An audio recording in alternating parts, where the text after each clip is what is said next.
Hello sa inyong lahat! Narito na naman si Mami Essie para mag-share na naman sa inyo ng isang masarap na recipe.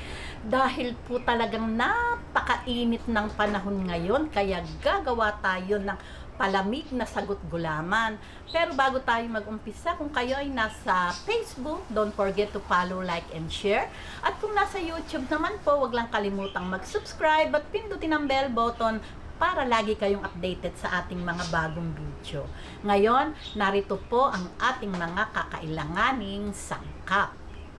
Gagamit po tayo ng kalahating sago. Yung pong gagamitin kong sago, ito po yung ating tapioca pearl. Kasi po mas gusto ko to ito po yung ginagamit sa milk tea. Di po ba? Masarap to pag ginamit natin sa palamig.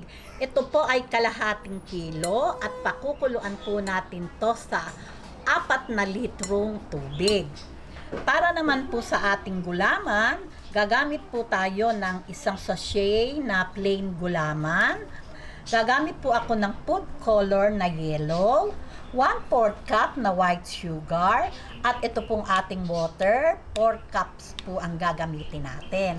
Para naman po sa paggawa ng ating arnibal, gagamit po ako ng kalahating kilong brown sugar. Mas maganda po yung dark yung ating gagamiting sugar. Ito po yung vanilla. At mga 2 cups and a half na water yung ating gagamitin. Okay, umpisahan po natin yung pagluluto ng ating gulaman.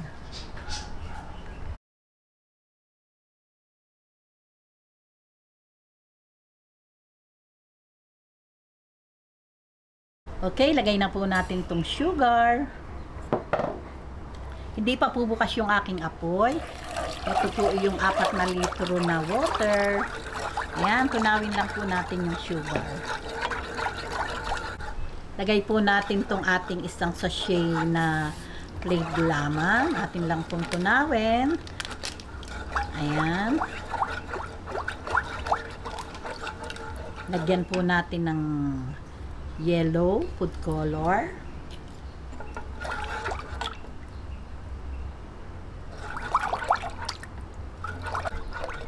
Ayan, yellow po kasi yung gusto ko, pero kahit anong kulay pwede naman. Ayan, bubuksan ko na po yung ating apoy. Ayan, hahaluin lang po natin to at hintayin nating kumulo. Ayan, pagka po ganitong kumukulo na, papatayin na po natin ang apoy at okay na po ito. Siguro, ngayon, lagay na po natin sa ating lagayan. Ayan.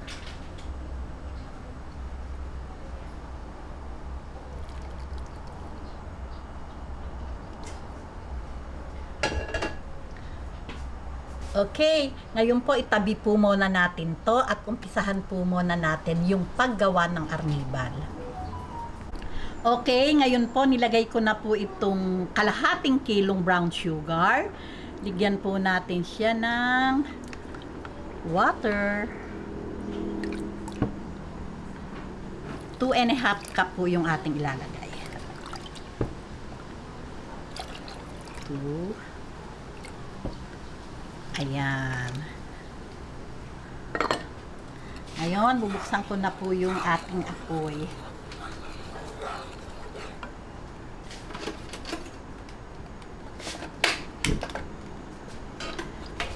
Ayan.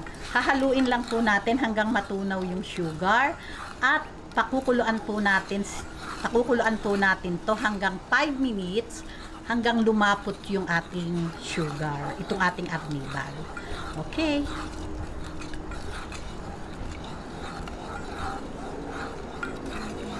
Ayan, pagka po ganitong kulong-kulo na, siguro po pinakuluan ko to mga 5 minutes. Ayan, at medyo malapot na din po. Okay na po ito. Itatabi ko na po ito para lumamig at uumpisahan na po natin yung pagluluto ng ating tapioca pearl. Heto na po yung ating paglulutuan ng tapioca pearls. 4 liters po ito. Kailangan po bago natin ilagay yung ating sago ay kulong-kulo po yung tubig. Okay. Ayan, kulong-kulo na po itong ating tubig. Lalagay na po natin itong ating tapioca pearls. Talaga pong napakabango. Iba po talaga yung amoy niya. Mabango po talaga. Pag po nalagay natin, hahalu-haluin po natin para hindi magdikit-dikit. Kaya po maraming tubig yung ating inilagay para po maganda yung pagkakaluto niya. Hindi po siya masunog at hindi magdidikit-dikit yung ating sago. Ayan, ganyan lang po. Pero, kung pwede din po naman, kahit regular na sago lang, kung gusto nyong magluto, at kung wala po kayong time, pwede pong bumili na lang kayo sa palengke, yung luto na. Meron din po namang nabibili nun. Ayan. Ngayon, ayan, habang niluluto po natin to, habang pinapakuluan, wag po natin titigilan ng halo kasi po baka po manikit sa ilalim. Ngayon, ito po ay pakukuluan natin ng 25 minutes. Okay, balik po tayo after 25 minutes para makita na po natin o makita natin yung resulta ng ating masarap na tapioca pearls. Ayan, ngayon, after 25 minutes, heto na po. Talaga naman pong napakabango. Ready na po, luto na po itong ating tapioca pearl. Ngayon po, papatayin na po natin ng apoy. After po na maluto ito ng 25 minutes, i-cover lang po natin to dito sa pinagpakuluan niya ng another 25 minutes habang nagpi-prepare kayo ng mga gagamitin. Pabayaan lang po nating i-resto ng 25 minutes dito sa kanyang pinagkuluan. Okay, at magbabalik po ako. Ngayon, habang hinahantay po natin yung ating sago, ipiprepare po natin tong ating arniba. Ligyan po natin ng 1 teaspoon na vanilla. Ayan. Haluin lang po natin. At atin pong sasalain kasi po yung sugar na brown minsan po may ano yan eh, may buha-buhangin. Ayan,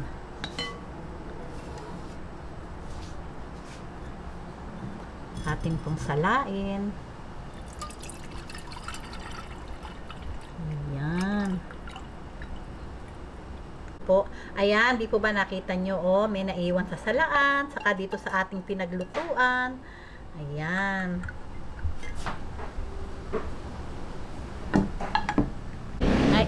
Ngayon naman po, hiwain na po natin tong ating gulaman. Ayan, na naman ang aking hiwang, tabi-tabingi. Okay, ngayon, heto na po yung ating gulaman. Ayan. Talaga pong ready. Ay, tumatalon. Ready na po para talagang uhaw na po kami. Ngayon, iniintay na lang po natin yung ating sago na ma-prepare at ready na po ito. Napakainit po ng panahon. Talaga naman pong napakasarap uminom ng samalamig. Okay. Ayan. Hintayin lang po nating ma-prepare yung sago at syempre po, inuman na po tayo. Ayan, after 25 minutes po, heto na po, ay napakaganda ng ating tapioca pearls. Ayan, after 25 minutes, atin na po itong huhugasan sa running water. Okay, at magtitimpla na po tayo. Ayan, ngayon, ready na po at talaga naman pong inom na po kami ng ating masarap na palamig na sagot gulaman. Okay, timplahin na po natin. Siyempre po, una, maglagay po tayo ng ating tapioca. Siyempre po, masarap yan. Ayan, lagyan po natin ng gulaman. Ayan. Siyempre po, ang ice. Masarap po, maraming ice.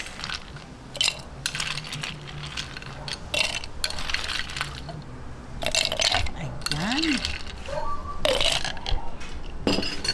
Bigyan po natin ng arnibal. Siyempre po, kustsyon po iyan sa tamis na gusto nyo. Ayan. Lagyan po natin ng water. Ayan, ating lang pong haluin.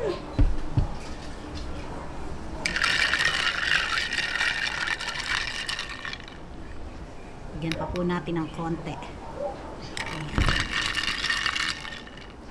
Ayan, ready na po ito. Bigyan po natin ng sago sa ibabaw. Ayan. At siyempre po ang ating gulaman. Ayan. O di po ba? Ngayon po, siyempre po, tikiman na po tayo. At talaga naman pong uhaw na po talaga tayo sa malamig.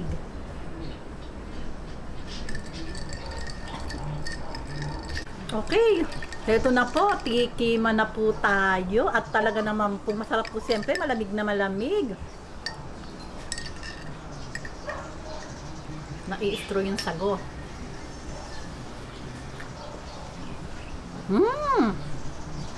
Ay, nako, talaga naman pong patid na patid yung ating uhaw.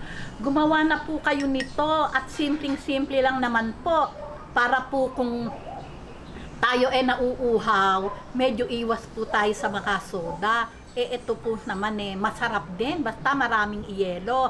At nasa inyo po naman yon kung ayaw nyo ng tapioca, siyempre po masarap yun at gusto nyo madali, pwede din po yung sagong regular at pwede din pong luto na ang bilhin nyo. O di po ba?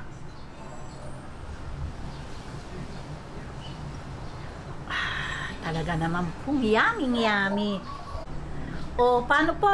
Kung nagustuhan nyo ang video na to, huwag lang kalimutang mag-likes and don't forget to share and subscribe.